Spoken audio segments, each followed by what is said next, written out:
Gracias, Andrés. Mi invitado esta mañana es el internacionalista Henry Cancelado. Él es catedrático de la Universidad Javeriana y está a cargo de la carrera de Relaciones Internacionales. Gracias por acompañarnos. Muchas gracias por la invitación. Vamos a hablar un poco de lo que está ocurriendo en el mundo, pero la primera pregunta, a raíz de la profesión que tiene y del cargo que ocupa, es ¿cómo están ingresando los estudiantes a una carrera como la de Relaciones Internacionales? ¿Cuál es el concepto que manejan del mundo?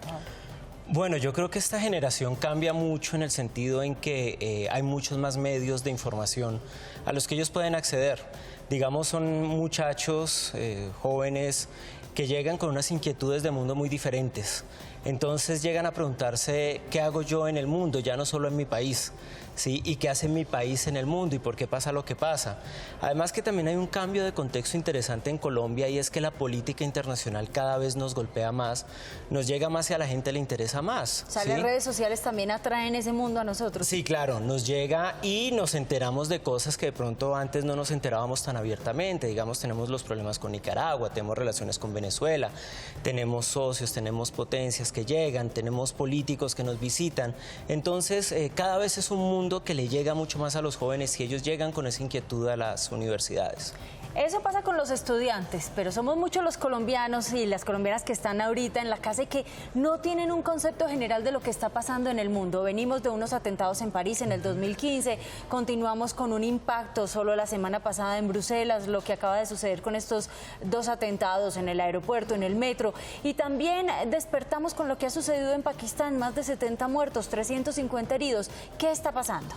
Bueno, lo que tenemos ahí es un cambio en las formas del poder en el mundo. Digamos, mucho se le ha criticado a Estados Unidos en los últimos años de qué es lo que está pasando en el mundo y qué es lo que usted está haciendo para mantener un mundo mucho más equilibrado. Uno preguntaría, bueno, ¿por qué Estados Unidos? Digamos que es el país que había diseñado toda una forma de mundo y que mantenía una estabilidad en la Guerra Fría, tenía unos enemigos normales, naturales, y que trataba de enfrentarse a esos enemigos, pero después de que cae la Unión Soviética, llevamos 20 años en un desorden de mundo que empieza con la guerra en Yugoslavia y ya vamos en atentados en Pakistán, volvemos a persecuciones contra cristianos, porque no es solo Pakistán, ¿no? Tenemos África, donde también hay una persecución a los cristianos, que es de lo que hablan el Papa Francisco y el Patriarca Ruso en Cuba hace algunas semanas, ¿no?, que se reúnen. Entonces lo que tenemos es un desajuste de qué es lo que está pasando, de los países, cómo están controlando el mundo. Además, porque ya no es un mundo solo de países, no hay muchos más actores, que es el caso del terrorismo global, como llaman el terrorismo global, que es lo que nos pasa en Bruselas, que es lo que tenemos entonces también en Pakistán. Tenemos países que aprovechan, digamos, ese desorden global para tratar de captar alguna atención y poder internacional, como es el caso también de Corea del Norte. Y que no entendemos lo que pasa con Siria, por ejemplo. Sí, claro, digamos, Siria es de estos fenómenos que se vienen dando, que son difíciles de entender porque no son no son unicausales, tienen muchas causas y no sabemos los países cómo actúan ahí, ¿no? Rusia tiene unos intereses, Estados Unidos tiene unos intereses, la Unión Europea tiene unos intereses. Entonces lo que tenemos es una serie de muchos pequeños conflictos que nos dan la sensación de un gran cambio mundial. Y de células diferentes a nivel de terrorismo, ¿por qué se habla ahora de que este último atentado en Pakistán iba dirigido contra los cristianos? Bueno, ahí hay que, y es una muy buena pregunta, y hay que diferenciar dos cosas. Ese terrorismo que está golpeando a Europa, que digamos ya se sabe pues que es ISIS, con toda una lógica y dinámica de terror que ellos vienen trayendo, pero también hay que darse cuenta que viene una persecución que se ha venido dando desde hace mucho rato contra los cristianos, como te decía, en África y en Oriente Medio. Digamos, estamos en una lucha, yo no te diría pues que es una lucha religiosa, pero sí es una lucha de vamos contra otra cultura, contra otro estilo de vida, y la religión pues digamos es una buena entrada para esos conflictos. En Bélgica solamente se habla de que el 4% de la población de cerca de 10 millones de habitantes, es decir, cerca de 400.000 personas son musulmanes. ¿Ese ataque en Bruselas a qué se debió? Bueno, el ataque en Bruselas obedece a diversas cosas, ¿no? Primero, son belgas los que están atacando apoyo a Bruselas, ¿no?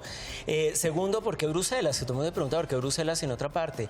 Es que en Bruselas están las instituciones de la Unión Europea. Entonces, ellos no están atacando simplemente un país, están atacando una comunidad de países que identifica lo que es Occidente, sus valores, digamos, liberalismo, democracia, basados en unas culturas cristianas de diferente denominación. Entonces, lo que están atacando es esa forma cultural específicamente hablando. Son belgas de tercera, cuarta generación de migrantes. Entonces, son belgas que también sienten que están excluidos. Entonces, mira cómo se va sumando el terrorismo con lo religioso, con la exclusión social, con una serie de cosas que sienten estos migrantes que no les está dando Europa. ¿Qué pasa con Corea del Norte? Porque también está la difusión a través de las redes sociales de un video en el que a través de un comercial se lanza un misil de largo alcance hacia Washington. Ellos celebran y, entre comillas, le están preguntando a Washington si pretende y quiere o no desaparecer de la faz de la tierra. Sí, bueno, estos regímenes como los que tiene ahorita Corea del Norte, que son regímenes totalitarios, cerrados, para poder mantenerse políticamente frente a su población necesitan la creación de un enemigo. Y el enemigo de todos los regímenes en el mundo pues va a ser la potencia que domine en su momento. Y en este caso pues es Estados Unidos, ¿no? Entonces, si yo como gobernante de Corea del Norte muestro superioridad, capacidad militar y política frente a un enemigo que existe en el mundo, yo voy a tener una legitimidad en mi población que me va a permitir seguir manejando el régimen como me parezca. Es decir, es un tema de propaganda política, es un tema de marketing político que hace Corea del Norte, no tanto pero atemorizando, claro, intimida, pero eso te decía, no tanto atemorizando a Estados Unidos, sino atemorizando, o no tanto atemorizando, sino diciendo, de todas formas aquí estoy yo también, ¿no? Entonces tengan cuidado que yo de todas formas puedo golpear. De pronto duro, pero puedo golpear. ¿Qué pasa con la situación actual del mundo y que en Estados Unidos esté un gobierno frente a Donald Trump, por ejemplo, en caso de ganar en las elecciones? Bueno, el fenómeno Trump precisamente responde a todas estas inquietudes globales. Para el estadounidense promedio, de todas formas, la política exterior es un tema importante, porque es un país que siempre ha manejado una política internacional de muy alto nivel. Entonces, el ciudadano normal estadounidense, pues, conoce al menos los temas básicos de política exterior que golpean a su país.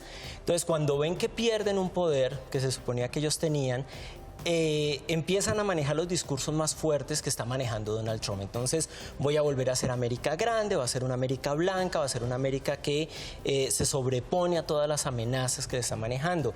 En ese sentido, digamos, las primarias que gana Sanders y que sigue ganando Trump ahorita en Washington, por ejemplo, y en Alaska, responden para mí directamente precisamente a ese acercamiento de Obama a América Latina. Eso es algo que ahorita muchos estadounidenses republicanos y de otras líneas no quieren. Entonces es una sanción a Hillary Clinton que estuvo cercana al gobierno Obama. ¿Cuál es la imagen que tiene Obama en este momento?